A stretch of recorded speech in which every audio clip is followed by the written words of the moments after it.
Good morning to all my dear students. स्वागत है आप सबों का अपने YouTube channel Dara sir GS centre में। तो स्टूडेंट्स, जैसा कि आप सबों को पता ही होगा कि मैं अभी आउट ऑफ स्टेशन हूं और मैं यहीं से आपके लिए जितना संभव हो सके मैं उतना आपके लिए कर रहा हूं। जैसे आप देखिए कि क्लास 10 के विद्युत चैप्टर, जो ये चैप्टर जो है ना काफ़ी इंपॉर्टेंट चैप्टर है, जो एग्जाम के पॉइंट ऑफ व्यू से काफ़ी इंपॉर्टेंट है। तो दोस्तों, मैं आपको बता रहा हूं कि इसमें आपको अच्छी तरीके से ध्यान देना है और इस चैप्टर में जो इंपॉर्टेंट क्वेश्चन है, हालांकि मैं इस पूरी चैप्टर को करा देता हूं और आपको जो इसमें इंपॉर्टेंट क्वेश्चन होगा उनको मैं विशेष तरीके से करा दूंगा और आपको ध्यान से देखना है, पूरे चैप्टर को देख लेना है और जो इंपॉर्टेंट क्वेश्चन है उसको नोटिफाई करा दूंगा। उसमें जो एग्जाम के जो दृष्टिकोण से जो एग्जाम में आएगा उसको मैं अच्छी तरीके से आपको करा देता हूं, ठीक है ना। तो आप वीडियो में एंड तक बने रहेंगे और अच्छी तरह से देखेंगे तो आपको जो है ना एग्जाम में बहुत ही अच्छी तरीके से आप जो है सफल हो पाएंगे। तो चलते हैं, देखिए विद्युत चैप्टर। इसमें क्या होता है कि सबसे पहला है, एक नंबर में आप देख रहे होंगे कि विद्युत परिपथ किसे कहते हैं। तो विद्युत परिपथ क्या होता है, किसी विद्युत धारा के सतत एवं बंद पथ को विद्युत परिपथ कहते हैं, ठीक है ना। देखिए यहां पे है ना कि किसी विद्युत परिपथ में जो है विद्युत धारा के सतत एवं बंद पथ को विद्युत परिपथ कहते हैं। जैसे इलेक्ट्रिक जो पास होता है ना, जो आप देखेंगे कि लोग उसमें घरों में क्या करते हैं कि जैसे विद्युत को पास करने के लिए जो उसका एक रास्ता होता है तो बंद होता है, तो उसी बंद पथ को विद्युत परिपथ कहते हैं। हम लोग जल्दी जल्दी इसको कर लेंगे, ठीक है ना।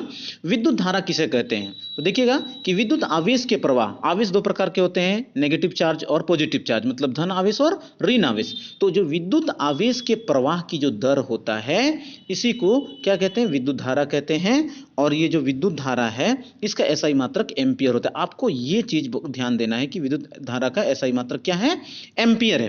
नेक्स्ट क्वेश्चन तीसरा नंबर है, विद्युत विभव किसे कहते हैं।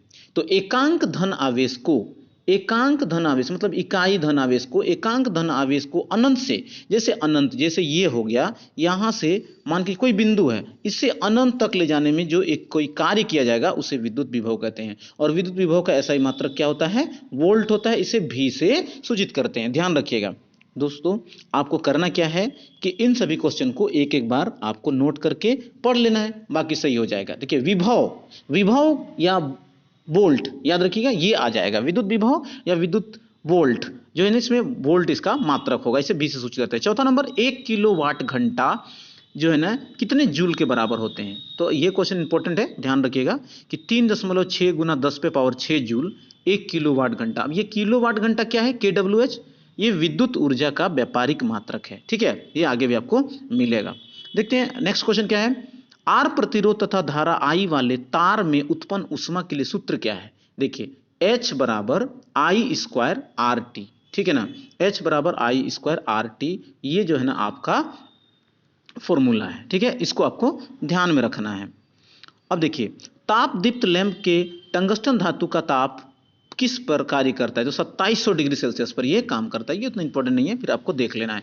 देखिए ये क्वेश्चन 7 नंबर का क्वेश्चन भी आपको देख लेना है, आप चाहते हैं तो आप इसको नोट कर सकते हैं। विद्युत शक्ति किसे कहते हैं, इसका एसआई मात्रक। तो विद्युत ऊर्जा के खर्च करने की जो ऊर्जा जो होता है ना हम लोग का, जो उसको खर्च करते हैं ना, उसी की जो दर होता है उसी को हम लोग विद्युत शक्ति कहते हैं। तो विद्युत शक्ति जो होता है उसका एसआई मात्रक वाट होता है, शक्ति का एसआई मात्रक वाट होता है। इसलिए हम लोग P बराबर W/T, वर्क बाय टाइम, जो काम होता है, तो इसको आई स्क्वायर आर भी हम लोग लिख सकते हैं, ठीक है ना। नेक्स्ट क्वेश्चन है दोस्तों, देखिए 8 नंबर, प्रतिरोध किसे कहते हैं। ये क्वेश्चन आपको इंपॉर्टेंट है, ये आपका एग्जाम में आ सकता है। देखिए प्रतिरोध, आप ध्यान से सुनिएगा, ये क्वेश्चन बहुत इंपॉर्टेंट है। किसी चालक में या पदार्थ का वह गुण जो धारा के प्रवाह में रुकावट डालता है या बाधा पहुंचाता है, ठीक है, उसे प्रतिरोध कहते हैं। बस अपने शब्द में याद रखिए कि धारा के प्रवाह में जो बाधा उत्पन्न करता है उसे प्रतिरोध करते हैं। प्रतिरोध, उसको रेसिस्टेंस बोलते हैं इंग्लिश में, ठीक है ना। इसे आर से सूचित करते हैं। अब प्रतिरोध का एसआई मात्रक ओम होता है। This question is the most important coming your final board examination. तो ये आपके लिए बहुत ही इंपॉर्टेंट क्वेश्चन है कि प्रतिरोध, किसी चालक में प्रवाहित धारा। देखिए तो पदार्थ का वह गुण जो धारा के प्रवाह में रुकावट डालता है उसे प्रतिरोध कहते हैं। इसे R से सूचित करते हैं और प्रतिरोध का ऐसा मात्रक ओम होता है। किसी चालक का प्रतिरोध निम्न कारकों पर निर्भर करता है। ये क्वेश्चन भी आपको जोड़ा जा सकता है। तो ध्यान रखिएगा कि चालक की लंबाई पर, देखिए पहला है चालक की लंबाई पर, अनुप्रस्थ काट के क्षेत्रफल पर और तापमान पर। यदि आप बहुत लंबे दूर तक तार किसी को लेकर जाते हैं, ठीक है, तो उसका जो प्रतिरोध है उसकी लंबाई पे डिपेंड करेगा। आफ्टर देन जो उसका जो अनुप्रस्थ काट है, देखिएगा किसी भी तार को अगर हम लोग काटते हैं ना तो उसको तिरछा टाइप करके काटता है, ठीक है, ये उसका है अनुप्रस्थ काट के क्षेत्रफल पर। और एक तीसरा है टेम्परेचर पर। तो आपको याद रखना है, ये क्वेश्चन काफी इंपॉर्टेंट है जो आपके एग्जाम में आ सकता है, ठीक है। नेक्स्ट क्वेश्चन है, उस युक्ति का नाम लिखें जो चालक के सिरों पर विभवांतर बनाए रखने में सहायता करती है। ये भी ऑब्जेक्टिव क्वेश्चन में आ सकता है। जो बैटरी है, जैसे देखिए कि यहाँ पे स्पेलिंग मिस्टेक है, सील नहीं सेल होगा, ठीक है ना, आपको ध्यान रखना है यहाँ पे तो ये सेल होगा। तो उस युक्ति का नाम जो है आपका सेल है जो विद्युत विभवांतर को बनाए रखने में सहायता करता है। 11 नंबर, यह कहने का क्या तात्पर्य है कि दो बिंदुओं के बीच विभवांतर 1 वोल्ट होता है।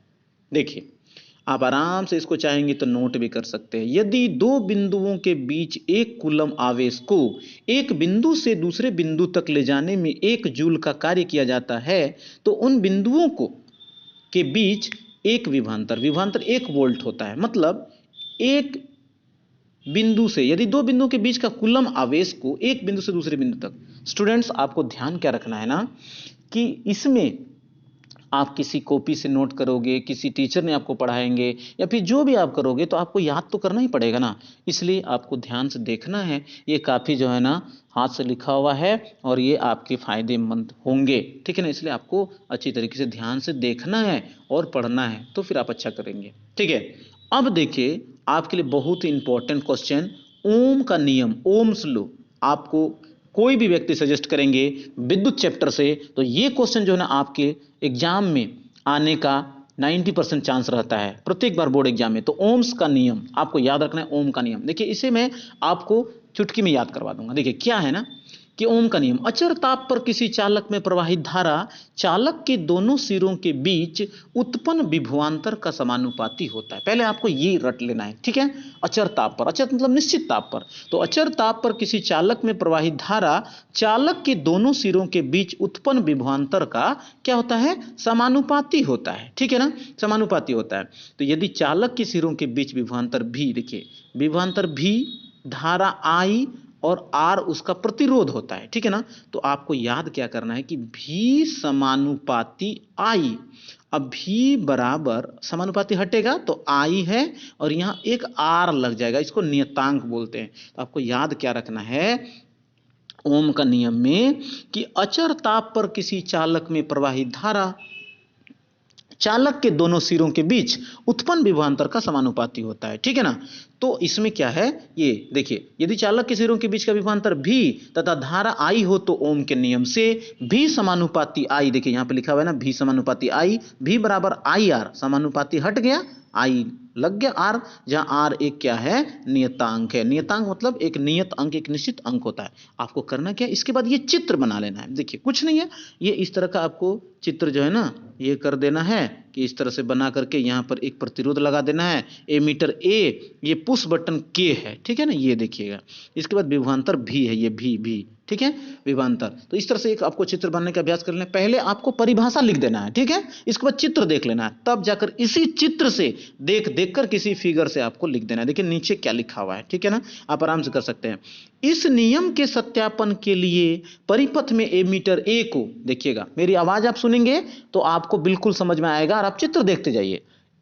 इस नियम के सत्यापन के लिए परिपथ में एमीटर ए को श्रेणी क्रम में तथा वोल्ट मीटर भी को समांतर क्रम में उस चालक से जोड़ा जाता है। देखिए ए है उसको श्रेणी क्रम में, भी को समांतर क्रम में, तो ए मीटर श्रेणी, श्रे ए आ रहा है ना, तो श्रे ए श्रेणी क्रम में एमीटर को वोल्ट मीटर को समांतर क्रम में उस चालक से जोड़ा जाता है जिसका विभवांतर ज्ञात करना होता है, ठीक है। अब देखिए इसके अलावा परिपथ में बैटरी, देखिए यहां पर बैटरी है, ठीक है, यहां पर बैटरी है, हाँ, एमीटर श्रेणी क्रम में, वोल्ट मीटर समांतर क्रम में। थोड़ा मेहनत करना होगा स्टूडेंट्स, आप कर लोगे, ठीक है ना, चिंता नहीं करनी है, हो जाएगा, आराम से हो जाएगा। आप मेरा विश्वास रखो, मैं आपको विश्वास के साथ बोलता हूं कि आप आराम से इसको कर पाएंगे, ठीक है ना। तो देखिए क्या है कि बैटरी बी ठीक है। तथा बैटरी बी दाब कुंजी, बैटरी बी, देखिए बी लिखा हुआ है, दाब कुंजी के, ठीक है, तथा धारा नियंत्रक आर एच, एक आर एच होता है, रियोस्टेंट बोलते हैं उसको, रियोस्टेंट। तो ये जो है ना उसको चित्र के अनुसार सजा दिया था। बस इसको आपको देखना है, पहले परिभाषा याद कर लेना है कि अचर ताप पर किसी चालक में प्रवाहित धारा, देखिए यहां पर है ना, अचर ताप पर किसी चालक में प्रवाहित धारा चालक के दोनों सिरों के बीच उत्पन्न विभवांतर का समानुपाती होता है। भी समानुपाती आई यहां पर, और भी बराबर आई आर, जहां चित्र बना लेना है। इस नियम के सत्यापन के लिए एमीटर, ए श्रेय याद रखिएगा, एमीटर को श्रेणी क्रम में, वोल्टमीटर को समांतर क्रम में जोड़ा जाता है। अगर आप ये भूल भी गए तो कोई दिक्कत नहीं कि उस चालक से जोड़ा जाता है। इसके अलावा परिपथ में बैटरी बी, दाब कुंजी के तथा धारा नियंत्रक आरएच को चित्र के अनुसार सजा दिया जाता है। अब क्या करना है ना, देखिएगा, पैराग्राफ चेंज कर दीजिएगा। क्या करना है, अब परिपथ में बारी बारी से मतलब एक में, अगर आप 1 2 3 4 सेलों को जोड़कर विभवांतर का मान बढ़ाया जाता है। विभवांतर क्या होता है, भी होता है, तो उसका विभवांतर मान बढ़ाते हैं तो धारा का मान भी बढ़ जाता है। आप एक उदाहरण याद रखिएगा, आपको एग्जाम में लिखने में बहुत बेनिफिट होगा। देखिए क्या है कि जैसे हम लोग एक टॉर्च है, तो उस टॉर्च में एक बैटरी लगाते हैं, या 2 बैटरी लगाते हैं, तो उसका लाइट जो है कितना रहता है आप देखते हैं। अगर 3 सेल वाली टॉर्च रहती है ना, तो उसमें आप देखोगे कि कितने ज्यादा उसका मतलब जो है ना वोल्टेज जाता है, कितना लाइट करता है। 4 सेल 5 सेल की बैटरी टॉर्च रहते हैं ना, तो उनमें आप देखोगे। तो ऐसा ही 1 2 3 4 सेलों को जोड़कर विभवांतर का मान बढ़ाया जाता है। इसके बाद तो विभवांतर का मान बढ़ेगा तो धारा का मान भी बढ़ जाएगा ना। तो याद रखना है बस ऐसा ही कि विभवांतर का मान बढ़ता है तो धारा का मान भी बढ़ जाता है। यहां पर देखिए विभवांतर का मान तो धारा का मान भी बढ़ जाता है, एक दूसरे के समानुपाती होते हैं। यदि विभवांतर भी और धारा आई के बीच ग्राफ खींचा जाता है तो ये एक ग्राफ प्राप्त होता है, ठीक है ना। तो ये ग्राफ जब प्राप्त होता है तो देखिए यहाँ पर भी लिख दीजिएगा, इधर आई है तो आई मान 1 2 3 4 लगा दिए, या इधर 2 यहाँ 4 6 ऐसे कर देना है, ये पर लगा देना है। तो यहाँ 1 के बदले यहाँ आ जाएगा, फिर 2 का 4 आ जाएगा, 3 का 6 आ जाएगा, 4 का 8 आ जाएगा। तो एक ग्राफ खींचेंगे तो क्या होगा, एक सीधी सरल रेखा प्राप्त होगी। तो जब सीधी सरल रेखा प्राप्त होती है, इस प्रकार ओम के नियम का सत्यापन हो गया। स्टूडेंट्स आपको करना क्या है, इसे आप एक बार अच्छी तरीके से देख लें और आप वीडियो को पॉज करके इसको नोट कर लें, ठीक है ना। तो नोट कर लें, मैं रहता तो आपको सही तरीके से बता देता। मैं जल्दी आपके लिए लाइव आने की कोशिश करूंगा। थोड़ा सा मुझे अभी प्रॉब्लम है स्टूडेंट्स, इसके कारण जो है ना मैं काफ़ी अनकंफर्ट में हूँ, जिसके कारण जो है ना थोड़ा सा मुझे प्रॉब्लम आ रही है। फिर भी मैं आपके लिए जितनी हो सके मैं उतना आपके लिए कर रहा हूँ, ठीक है ना। अब देखिए ये क्वेश्चन भी काफ़ी इंपॉर्टेंट है, देखिएगा। प्रतिरोधों के श्रेणी क्रम संयोजन से आप क्या समझते हैं इसका व्यंजक प्राप्त करें। इस क्वेश्चन को भी आपको नोट कर लेना है ताकि आप अच्छे तरीके से कर पाएंगे। देखिए क्या है प्रतिरोधों का श्रेणी क्रम। श्रेणी क्रम का मतलब क्या होता है, एक के बाद एक। देखिएगा मैं आपको एक चीज उदाहरण देता हूं, ठीक है। जैसे एक यहां पे बंदर है, फिर एक बंदर है और 3 बंदर है, ठीक है। इस बंदर का पूंछ और इसका मुंह, इस बंदर का पूंछ और तीसरे बंदर का मुंह, जब इस तरह से वो कनेक्ट हो जाता है तो इसको श्रेणी क्रम कहते हैं, ठीक है ना। इस ट्रिक से आपको याद रखना है। जैसे देखिएगा हर आदमी के पीछे कोई ना कोई है, रहता है ना। आप स्कूल में कतार लगाते हो, पंक्ति लगाते हो, लाइन बनाते हो, तो देखिएगा आपके बाद एक ना एक आदमी रहता है। अगर आप किसी का पीठ देख रहे हो, बहुत लोग मजाक करते हैं ना, बच्चे लोग मजाक करते हैं कि अरे मैं तो तुम्हारा पीठ देख रहा हूं, मैं तो तुम्हारे पीछे देख रहा हूं, भाई बाल पक गए तेरे, या कुछ ऐसा होता है। तो आपको ध्यान क्या रखना है कि जब आप उसका पीठ देख रहे हो, जब आप उसका पीछे देख रहे हो ना, तो आपके पीछे भी कोई देख रहा है, भाई देख लेना, आपके पीछे कोई है ना, है।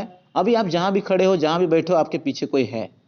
आप बैठे हो रूम में तो आपके पीछे दीवार होंगे, है ना, दीवार के पीछे भी और कुछ होंगे। ऐसी तरह से है। तो आपको मैं बता रहा हूं, देखिएगा इसको ध्यान से देखिएगा, एक बार में याद हो जाएगा। तो देखिए क्या करना है कि जब पहले प्रतिरोध का अंतिम छोर, देखिएगा स्क्रीन पे देखिए, पढ़ते जाइए। जब पहले प्रतिरोध का अंतिम छोर दूसरे के प्रथम छोर से, दूसरे का अंतिम छोर तीसरे के प्रथम छोर से जुड़े हो, तो ऐसे संयोजन को श्रेणी क्रम संयोजन कहते हैं। आराम से याद हो जाएगा। देखिए आप एक बार बोलने की कोशिश कीजिए। पहले प्रतिरोध का क्या है, पहले प्रतिरोध का अंतिम, दूसरे का पहला, दूसरे का अंतिम, तीसरे के पहला से जुड़े रहता है। तो उसके देखिए यहाँ पे 3 प्रतिरोध है ना। देखिए इसको मैं आपको बताता हूं। देखिए 3 प्रतिरोध है, 1 2 और 3। तो पहला का अंतिम दूसरा का पहला से और दूसरा का अंतिम तीसरा का पहला से जुड़ जाता है, तो इसे क्यों क्या कहते हैं? श्रेणी क्रम संयोजन कहते हैं। ठीक है, तो देखिए फिर से एक बार, जब पहले प्रतिरोध का अंतिम छोर दूसरे प्रतिरोध के पहले छोर से और तीसरे का अंतिम छोर तीसरे के पहले से जुड़े हो, तो उसे क्या कहते हैं? श्रेणी क्रम संयोजन कहते हैं। ठीक है ना। तो आपको देखिए ये चित्र बना लेना है। देखिए यहाँ पर R1 R2 R3 3 को बना देना है और इसका A B C D। अब A को देखिएगा, A को यहाँ से देखिए जुड़ा हुआ है A और D का। ठीक है, तो माना कि 3 प्रतिरोध R1 R2 और R3 को चित्र के अनुसार सजा दिया गया है, जिसमें होकर मुख्य धारा I प्रवाहित होती है। ठीक है, मुख्य धारा I प्रवाहित होती है। इसके बाद आपको करना क्या है कि जिससे मुख्य धारा, अब बिंदु A B C एवं D का विभव VA VB, देखिएगा V यहाँ पर है ना, तो VA V के साथ A, V के साथ B, VC VD, देखिए VC VD है। तो ओम के नियम से, ओम का नियम क्या है कि मैं अभी आपको बताया V बराबर IR। तो ओम का नियम क्या होता है? V बराबर IR, देखिए यहाँ पर लिखा हुआ है ना। तो इसी के साथ VA minus VB, VA minus VB बराबर IR1, VB minus BC, VB minus BC बराबर IR2। मतलब एक बार R1, देखिए A और B के बीच में R1 है, B और C के बीच में R2 है, और B और C और D के बीच में R3 है। तो BA minus BB IR2 IR1, BB minus BC IR2, BC minus BD IR3। तीनों समीकरण हो गया। बहुत आसान है, आपको करना क्या है, इसको एक बार लिख लेना है। तो तीनों समीकरण को जोड़ने पर, तो देखिए तीनों बराबर के बाएं साइड वाला को एक साथ जोड़ना है और दाहिने साइड वाला को एक साथ जोड़ना है। तो क्या है? VA minus BB plus BB minus BC plus BC minus BD कर दिए बराबर इधर का सब का। ठीक है ना। देखिए इस साइड का क्या है? IR1, ठीक है, फिर IR2, फिर IR3 कर दिए। तो देखिए ये और VA माइनस BB, VC और BD दोनों ये सब कट गया, लास्ट में आपका बच गया VA माइनस BD। अब बराबर I सब में मिलता है, देखिए I, तो I कॉमन निकाल दिए तो बच गया R1 R2 और R3 प्लस में। ये चौथा समीकरण हो गया। ठीक है, चौथा समीकरण। अब बिंदु A और D के बीच का प्रतिरोध, ठीक है, अब बिंदु A और B के बीच का प्रतिरोध मतलब A और D के बीच में एक बड़ा प्रतिरोध R ले लिए। ठीक है, एक बड़ा प्रतिरोध जब R लिए तो इसमें क्या हो गया? ओम के नियम से क्या हो गया? देखिए VA माइनस VD उनके बीच में, VA माइनस VD बराबर IR1। ये 5 समीकरण। अब समीकरण 4 और 5 से चौथा समीकरण आपका क्या था? यहाँ पर देखिए चौथा समीकरण था ना VA माइनस VD। ठीक है, VA माइनस VD यहाँ पर है, देखिए चौथा समीकरण VA माइनस VD यहाँ पर है ना, VA माइनस VD। तो उसको बराबर के बाएं साइड वाला और इधर भी बराबर के बाएं साइड वाला। ठीक है, ये दोनों कैंसिल हो गया। अब बच गया आपका IR, ये वाला IR और I ये वाला। ठीक है, राइट साइड वाला दोनों लिख देंगे। I कैंसिल हो गया, R बराबर R1 plus R2 plus R3। Students आपको एक बार इसको अभ्यास करना है तो आपके लिए बहुत ही आसान हो जाएगा। ठीक है, अब देखिए इसी पे आपको एक क्वेश्चन में कराता हूं। देखिए ऐसा वाला क्वेश्चन आपका आता है एग्जाम में। देखिए इस क्वेश्चन को, 2 ओम 3 ओम तथा 4 ओम के 3 प्रतिरोधकों को श्रेणी क्रम में संयोजित करें। श्रेणी क्रम का फॉर्मूला आपको प्राप्त हो गया। देखिए यहां पर है श्रेणी क्रम का, ये देखिए R बराबर R1 plus R2 plus R3 या R4 R5 जितना भी होगा आप इसको कर सकते हैं। ठीक है ना। तो देखिए क्या है जब इसमें आपको दिया गया, ठीक है, कि R1 ये हो गया, R2 हो गया, R3 हो गया, सबको ले लिया श्रेणी क्रम में, तो ये फॉर्मूला लगा देना है, मतलब सबको जोड़ देना है। R बराबर R1 plus R2 plus R3, तो 2 3 4, 2 3 5 और 5 4 9 ओम, ये आपका आंसर हो गया। ठीक है ना। अब देखते हैं हम लोग एक अगला क्वेश्चन। देखिए प्रतिरोधों के समांतर क्रम संयोजन किसे कहते हैं, ये भी बहुत मोस्ट इंपॉर्टेंट है। अब आपको करना क्या है, इस चैप्टर से आपको 3 क्वेश्चन बिल्कुल तैयार करके रखना है। ओम का नियम, प्रतिरोधों के श्रेणी क्रम और समांतर क्रम संयोजन, जो मैं आपको 2 चीज पढ़ा दिया और फिर अभी मैं आपको तीसरा ये क्वेश्चन पढ़ा रहा हूं। देखिए क्या है, प्रतिरोधों के समांतर क्रम संयोजन से आप क्या समझते हैं।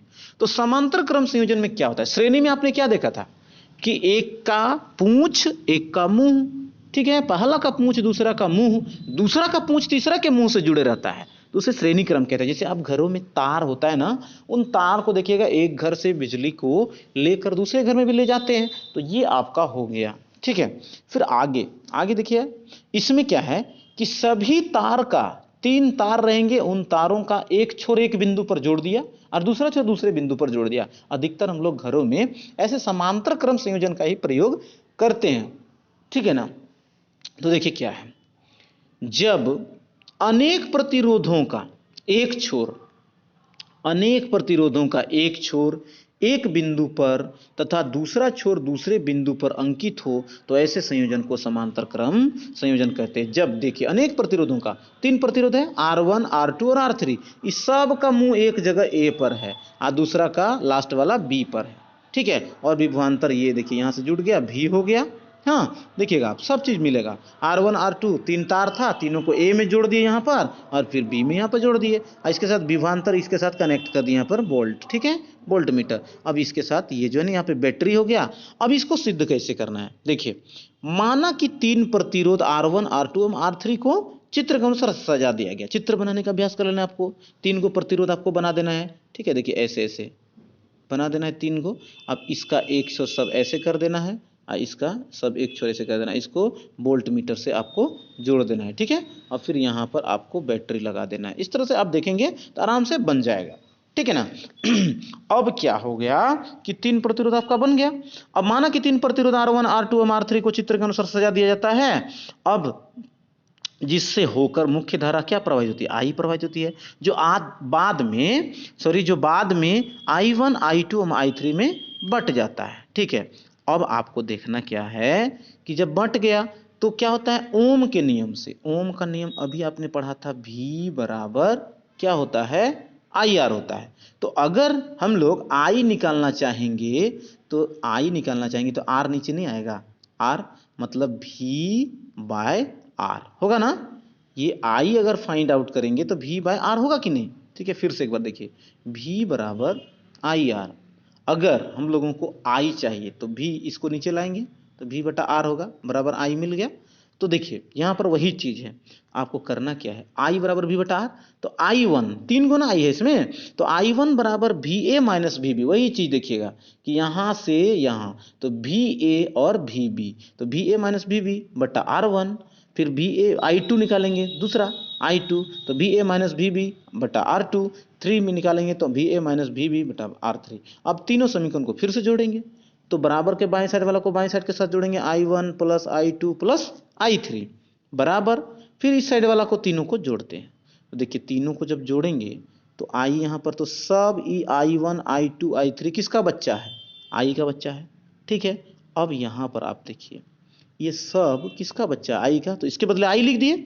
अब इसमें देखिएगा VA माइनस VB सब के ऊपर मिलता है, तो VA माइनस VB कॉमन निकाल दिए। जब E ऊपर का निकल गया तो एक बचा, तो 1/R1। फिर ये ऊपर का निकल गया तो क्या बचा, एक बचा, तो 1/R2 फिर 1/R3। समझ में आया होगा, VA माइनस VB कॉमन निकाल दिए तो 1/R1 1/R2 1/R3, चौथा समीकरण, ठीक।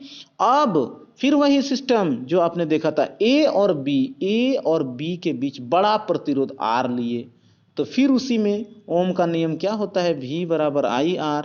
I चाहिए तो V/R बराबर I, तो वही है देखिएगा ओम के नियम से। तो डायरेक्ट हम लोग क्या किए, A और B के बीच बड़ा प्रतिरोध R लेने पर ओम के नियम से I बराबर तो क्या होगा, V था ना, V/R, तो VA इसके साथ चलेगा, VA माइनस VB बटा R, बड़ा R लगा लेंगे। ये पांचवा समीकरण हो गया। अब समीकरण 4 और 5 से, समीकरण 4 आपका यहाँ है और समीकरण 5 आपका यहाँ है। तो बराबर के बाएं साइड में देखिए क्या है, बराबर के बाएं साइड में चौथा में क्या है, I है और इसमें भी I है। देखिएगा ये और I और ये I दोनों क्या हो गया, कैंसिल हो गया, खत्म हो गया। अब आपका बच गया ये दोनों, देखिए क्या है, VA माइनस VB बटा R। फिर ये वाला लिख दिए, इधर वाला ये वाला, ठीक। अब देखिए यहाँ का VA माइनस VB खत्म हो गया, ठीक है, कैंसिल हुआ ना। देखिए समझ में आया, ये और ये कैंसिल हो गया, क्या बचा, 1 ऊपर बच गया तो 1/R, ये खत्म हो गया तो 1/R1 1/R2 और प्लस 1/R3। तो ये आपका श्रेणी क्रम समांतर क्रम का फॉर्मूला हो गया। तो इसको भी आप देख लेंगे स्टूडेंट तो आपको समझ में आएगा। एक बार आप लिख लेंगे अपने हाथों से तो आपको ज़्यादा बेहतर समझ में आएगा। और फिर आपको जहां नहीं समझ में आएगा आप इस रिकॉर्ड को एक बार सुन लेंगे, ठीक है, तो हो जाएगा। फिर आप इसको नोट कर लीजिए तो आराम से आपका हो जाएगा। और निश्चित रूप से इन तीनों क्वेश्चन में से आपको एक क्वेश्चन जरूर देखने को मिलेंगे, ठीक है ना। मैं आगे आपको दिखाता हूं कि इसमें से देखिए न्यूनतम प्रतिरोध, देखिएगा कि एक क्वेश्चन था कि 8 ओम, देखिए ये क्वेश्चन भी काफी इंपॉर्टेंट है, 4 ओम, 8 ओम, 12 ओम तथा, देखिएगा ये क्वेश्चन आपको पढ़ना है, ये क्वेश्चन बहुत ही अच्छा है।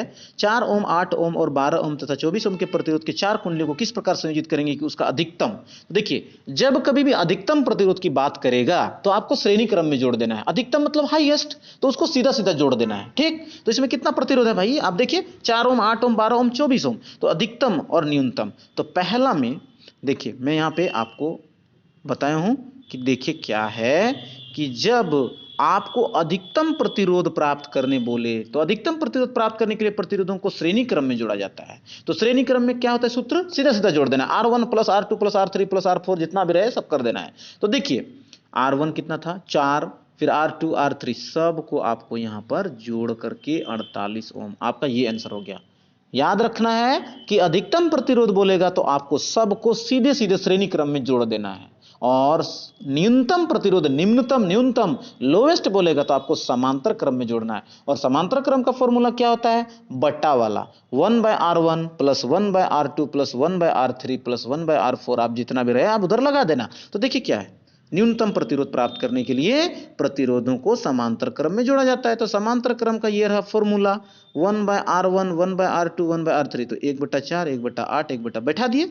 अब 4, 8 और 12 24 का लघुत्तम 24 हुआ, 4 से भाग देंगे 24 में 6 आएगा, 6 एकम 6, 8 से भाग दिए 24 में 3 आएगा, 3 एकम 3, ऊपर वाला गुना किए। फिर 12 से भाग दिए 24 में 2 आएगा, 2 एकम 2, फिर 24 से 24 में भाग दिए, 24 से 24 में भाग दिए, कितना आया 1, 1 गुना 1 करेंगे तो 1 आया, ठीक है। आपको समझ में आया, 4, 8, 12 24 का लघुत्तम 24। अब बोलोगे 6 कहां से आया, 4 से भाई 24 में भाग दीजिए ना, तो चरका चर कई बार पढ़ेंगे कि 24 आएगा, 6 बार, तो 6, उसी 6 को ऊपर वाला से गुना कर दिए, 6 एकम 6 आ गया। फिर 8 से भाग दीजिए 24 में तो 3 आएगा, ये 3, तो 3 3 गुना 1 करेंगे 3 आएगा ना, तो मुझे समझ में आया होगा, ठीक है ना। तो उसी तरह अब इसको याद रखना है कि ये साइड में 1/R1 1/R1 ये वाला आपको उतारते जाना है। तब लास्ट में आपको क्या करना है कि देखिए 2 एकम 2, तो 2 गुना 1 किए तो 2 आया, और R एकम R, तो R बराबर 2 ओम आपका आंसर हो गया। तो याद रखना है, ठीक है ना। इसको एक बार देख लेंगे तो और अच्छा से हो जाएगा। अब देखिए 2 ओम 3 ओम 6 ओम के 3 प्रतिरोधों को किस प्रकार संयोजित करेंगे कि उसका कुल प्रतिरोध 4 तथा 1 ओम होगा। देखिए आपके पास 3 है, R1 है, R2 है और R3 है, तो 3 प्रतिरोध दिया, उसको कैसे जोड़ेंगे कि 2 पूरेगा, ठीक है। 2 ओम और एक 3 ओम, नहीं सॉरी 4 ओम पुराना है और 1 ओम पुराना है। देखिए आपको ये बिल्कुल समझ में आएगा आसान से। देखिए 3 प्रतिरोध है, ठीक है, 3 प्रतिरोध है, तो सबसे पहले आपको देखना क्या, R1 R2 और R3 तीनों लिख देना है। सर्वप्रथम R2 और R3 को समांतर क्रम में, R2 और R3, तो देखिएगा R2 को समांतर क्रम का सूत्र क्या होता है, बट्टा वाला होता है ना, तो आपको बट्टा में आपको करना है कि देखिए ये 1/R1 1/R2 1/R3, तो 1/3 और 1/6, तो 6 और 3 का लघुत्तम 6 हो गया। 3 से भाग दिए 6 में तो 2, 2 एकम 2, ठीक है। और 6 से 6 में भाग दिए 1, 1 गुना 1 करेंगे तो 1 ही आएगा, तो 2 और 1 3, 3/6, तिरछा तिरछी गुना करेंगे, 3 गुना R करेंगे 3R होगा, 6 गुना 1 करेंगे, ठीक है। देखिएगा 3 गुना R 3R और 6 एकम 6, 3 एकम 3, 3 दूना 6, तो R2 बराबर 2 आ गया। और लाना कितना है आपको, 4 लाना है, तो 2 इसका 2 आया और एक तो 2 यहाँ छूटा था, 2 2 जोड़ देंगे 4 नहीं होगा। देखिए इससे R1 के साथ श्रेणी क्रम में जोड़ने पर, तो श्रेणी क्रम में सीधा सीधा जोड़ दीजिए भाई, तो 2 + 2 कितना हो गया 4, आपका एक आंसर आ गया। अब हम लोगों को 1 लाना है, दूसरा क्वेश्चन, तो तीनों को समांतर क्रम में जोड़ दीजिए। तो तीनों को समांतर क्रम में जोड़ने पर, तो तीनों को जब हम लोग समांतर क्रम में जोड़ेंगे तो 1/R बराबर 1/R1 plus 1/R2 plus 1/R3 हो गया, ठीक है ना। तो इस तरह से आपका ये आ गया। तो देखिएगा 1/2 1/3 1/6, 2 3 और 6 का लघुत्तम 6, 2 से भाग दिए 6 में 3, 3 एकम 3, 3 का 3 कई बार पढ़ेंगे 6 आएगा 2 बार, 2 एकम 2, 6 का 6 कई बार पढ़ेंगे 6 1 बार, 1 गुना 1 1, ठीक है। तो देखिए 2 3 और 6 का लघुत्तम 6 आएगा, तो 3 2 5 और 1 6, 6/6 आया, कट के कितना आ गया 1 आया, तो तिरछा तिरछी गुना करेंगे R एकम R, 1 एकम 1, तो हाँ आ गया ना आपका आंसर ये वाला। तो इस तरह से ये क्वेश्चन जो है आपका आसान तरीके से बन गया। स्टूडेंट्स आपको करना क्या है कि इसको देखना है, एक बार अभ्यास करना है। अभी आपको दिन रात पढ़ाई पे लगनी है, तब जाकर के आपका अच्छा रिजल्ट आएगा, ठीक है ना। अब आपको देखना है आगे। फिर देखिए, कोई विद्युत मोटर 220 वोल्ट के विद्युत स्रोत से 5 एम्पीयर विद्युत धारा लेता है। देखिए न्यूमेरिकल क्वेश्चन है, इसको आप थोड़ा सा कर लेंगे तो बेहतर होगा, ठीक है। क्या है, कोई विद्युत मोटर। अब विभवांतर 220 जो है, आप देखिए 220 जो है ना, ये भी है, बी बराबर 220 वोल्ट है। अब विद्युत स्रोत से 5 एम्पीयर, एम्पीयर किसका मात्रक होता है, विद्युत धारा का, तो आई हो गया 5 एम्पीयर। अब विद्युत शक्ति का जो सूत्र होता है P बराबर V गुना आई, मतलब दोनों को गुना कर दीजिए, 220 गुना 5, तो क्या हो जाएगा 1100 वाट आपका आंसर आ जाएगा। बस याद रखना ये फॉर्मूला, ठीक है, ये फॉर्मूला आपको याद रखना है, P बराबर V इंटू आई, तो आराम से आपका हो जाएगा, ठीक है। अब देखिए, विद्युत धारा द्वारा प्रदत्त ऊर्जा की दर का निर्धारण कैसे किया जाता है, आप देख सकते हैं, इसको उतना इंपॉर्टेंट नहीं है, फिर भी आप चाहेंगे तो इसको आप लिख सकते हैं। किसी विद्युत परिपथ में दो बिंदुओं के बीच विभवांतर मापने के लिए वोल्ट मीटर, ये इंपॉर्टेंट क्वेश्चन है, आपको ध्यान रखना है, ये इंपॉर्टेंट है। तो विद्युत मोटर में विभवांतर को समांतर क्रम में, विभवांतर समांतर बोल के देखिए, आपका आराम से हो जाएगा, विभवांतर समांतर, और ए मीटर श्रेणी, श्रे ए, तो ए मीटर, ये ठीक है, ये क्वेश्चन आपका इंपॉर्टेंट है, इसको पढ़ लेना है। फिर देखिए 20 नंबर क्वेश्चन क्या है, विद्युत लैंप के तंतु में निर्माण में एकमात्र टंगस्टन का उपयोग क्यों। टंगस्टन आप जानते हैं, विद्युत बल्ब का फिलामेंट टंगस्टन का बना होता है, ये ऑब्जेक्टिव में पूछ सकता है आपको, ठीक है। तो ध्यान क्या रखना है कि विद्युत लैंप के तंतुओं के निर्माण में प्रायः एकमात्र टंगस्टन का उपयोग क्यों किया जाता है, क्योंकि टंगस्टन धातु की प्रतिरोधकता उच्च होती है और इसका गलनांक बहुत अधिक होता है, इसलिए काफी, देखिए इसको दो बात याद रखना है, कि आपको याद रखना है कि इसकी प्रतिरोधकता काफी उच्च होती है और इसका गलनांक बहुत अधिक होता है, इसीलिए टंगस्टन का उपयोग, बस दो बात याद रखना है, ठीक है ना, गलनांक काफी उच्च और प्रतिरोधकता काफी उच्च, इसके कारण इसका उपयोग विद्युत बल्ब के जो है फिलामेंट में करते हैं। देखिए 21 नंबर क्वेश्चन, ये काफी इंपॉर्टेंट है, घरेलू विद्युत परिपथ में श्रेणी क्रम संयोजन का उपयोग क्यों नहीं किया जाता है, बताइए। अगर आप श्रेणी क्रम में, क्या होता है ना कि घर में एक ही स्विच से पूरा पंखा, टीवी, फ्रिज सब अगर आप जोड़ देंगे तो क्या होगा, ये खराब होगा ना। तो इसका गुण क्या है कि यदि खराब हो गए तो सारे के सारे मशीन खराब हो जाएंगे आपके, तो ये सही नहीं है। देखिए क्या है, श्रेणी क्रम संयोजन में उपकरणों को जोड़ने पर सभी में एक समान विद्युत धारा प्रवाहित होती है, जिसका मान धीरे धीरे घटता जाता है। मतलब अपने शब्द में याद रखिए कि सभी को एक ही साथ ऑन करेंगे तो भाई आपको याद रखना है ना कि इसका वोल्टेज घटता चला जाएगा। एक ही स्विच से पूरे गांव में करेंगे तो सीधी बात है कि जिसको जो पहले मिल रहा है उसको ज्यादा मिलेगा, फिर जो लास्ट में गांव में है घर है उसको कम वोल्टेज मिलेगा, तो धीरे धीरे धारा का मान क्या हो जाता है ना कि घटता चला जाता है, ठीक है। और इसमें सभी उपकरण एक साथ बंद या चालू हो सकते हैं, इसलिए इसे श्रेणी क्रम में नहीं जोड़ा जाता है, क्योंकि बंद किए तो सभी हुआ। आपको जिस रूम में पंखा की जरूरत नहीं उसमें भी चल रहा है, टीवी बंद करना है अभी आपको रात भर, आप फैन ऑन करके सोना है लेकिन टीवी भी आपकी चल रही है, तो ये असुविधा क्रिएट हो जाती है, ठीक है ना। इसलिए श्रेणी क्रम में नहीं जोड़ा जाता है, बल्कि आपको समांतर क्रम में जोड़े जाते हैं, मिलता है, क्योंकि आपको पंखा चलाना है तो पंखा आप चलाओ, टीवी चलाना है तो टीवी चलाओ, जो भी है, तो सबके अलग अलग स्विच होते हैं, तो इसलिए श्रेणी क्रम में नहीं जोड़ा जाता। बस आपको याद रखना है स्टूडेंट्स, आपको ध्यान क्या रखना है ना कि श्रेणी क्रम में जोड़ने पर सभी उपकरण नष्ट हो सकते हैं, कि साथ सभी एक साथ बंद होते हैं, सभी एक साथ चालू होते हैं, ये काफी उधेड़बुन की तरीका है जिसके कारण श्रेणी क्रम में नहीं जोड़ा जाता है। समांतर क्रम में इसका विपरीत होता है, क्या होता है ना कि समांतर क्रम में अगर आप जोड़ेंगे तो आप अपनी इच्छा के अनुसार स्विच को ऑन करेंगे और जो चीज आपको, जिस उपकरण को चलाना हो वो आप उसको आसानी से चला सकते हैं, इसलिए समांतर क्रम में जोड़ा जाता है, न कि श्रेणी क्रम में, ठीक है ना। तो उम्मीद है कि ये क्वेश्चन आपके दिमाग में आ गया होगा, ठीक है। देखिए वही चीज, वही क्वेश्चन यहां पर भी है, देखिए कि श्रेणी क्रम संयोजन के स्थान पर विद्युत समांतर क्रम में संयोजित करने के क्या लाभ है। देखिए पढ़ लीजिए एक बार कि देखिए श्रेणी क्रम संयोजित करने के क्या लाभ है। देखिए यहां पर श्रेणी क्रम में सभी उपकरण एक साथ बंद या चालू होते हैं, यदि इसमें एक उपकरण नष्ट होता है तो सभी उपकरण नष्ट हो जाते हैं, जो मैं अभी बताया आपको, तथा धारा का मान घटता जाता है, परंतु समांतर क्रम में हम उपकरणों को अपनी इच्छा के अनुसार बंद या चालू कर सकते हैं, इसलिए यह लाभप्रद है। स्टूडेंट्स आपको ध्यान क्या रखना है कि ये क्वेश्चन और ये क्वेश्चन आपको बिल्कुल तैयार रखना है, इन दोनों क्वेश्चन में से एक क्वेश्चन बिल्कुल आएगा, जब उस समय आप मुझे याद करेंगे कि सचमुच सर ने बताया था और ये क्वेश्चन आ गया, ठीक है ना। किसी विद्युत हीटर की डोरी क्यों उत्तप्त नहीं होती, आप इस क्वेश्चन को देख लेना, उतना इंपॉर्टेंट नहीं है, आ भी सकता है नहीं भी आ सकता है, ठीक है, बट आप इसको एक बार देख लेना, ठीक है ना। फिर आगे क्वेश्चन क्या है कि 20 एम्पियर 20 ओम प्रतिरोध की कोई विद्युत स्त्री 5 एम्पियर की धारा लेती है। देखिए R बराबर 20 ओम, ठीक है ना। आपको करना क्या है, इसके बाद t हो गया 30 सेकेंड और धारा हो गया 5 एम्पियर, तो H बराबर आई स्क्वायर आर टी।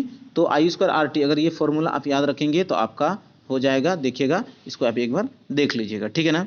अब मैं थोड़ा इंपॉर्टेंट क्वेश्चन की ओर चलता हूं। देखिए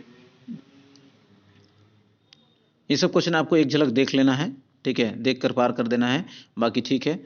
इसमें से देखिए ये सब क्वेश्चन मैं आपको बताया ऊपर में, ठीक है। अब देखिए ऐसे ही क्वेश्चन जो है ना आपको आराम से देखने को मिलेंगे एग्जाम में।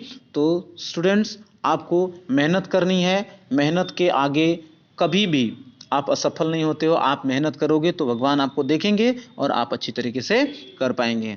तो स्टूडेंट्स मैं आपको विद्युत चैप्टर का पूरा जो है ना आपको करा दिया, ठीक है। और भी मैं आपके जो इंपॉर्टेंट क्वेश्चन है, इंपॉर्टेंट चैप्टर है, जो इंपॉर्टेंट प्रश्न है, उस प्रश्नों का मैं प्रेडिक्ट कर दूंगा और एग्जाम के जैसे पास आने के क्रम में मैं जिस कंडीशन में भी रहूंगा आपके लिए मैं काम करता रहूंगा। आप बिल्कुल निराश ना हों, ठीक है। और मैं आपके लिए हर चीज़ निछावर करने के लिए तैयार हूं और आप हर चीज़ में जो है ना अच्छी तरीके से आप कर पाएंगे। तो स्टूडेंट्स आप अभी तक अगर मेरे चैनल में नए हो तो प्लीज़ आप मेरे चैनल को सब्सक्राइब कर लें, मेरे यूट्यूब फैमिली से जुड़ जाएं ताकि आपको हमेशा हमेशा के लिए लाभ हो सके। और आप मेरी कंडीशन अभी जान रहे हैं, नहीं जान रहे तो आप जल्द ही जान लेंगे कि मैं आपके लिए क्या क्या नया करने वाला हूं। इसलिए अगर आप अभी तक नहीं जुड़े हैं तो प्लीज़ मेरे चैनल में जुड़ जाएं और मेरे चैनल को सब्सक्राइब करके बेल आइकन को प्रेस कर लें ताकि किसी प्रकार की नोटिफिकेशन हो वो आपको सबसे पहले प्राप्त हो जाएंगे। Thank you.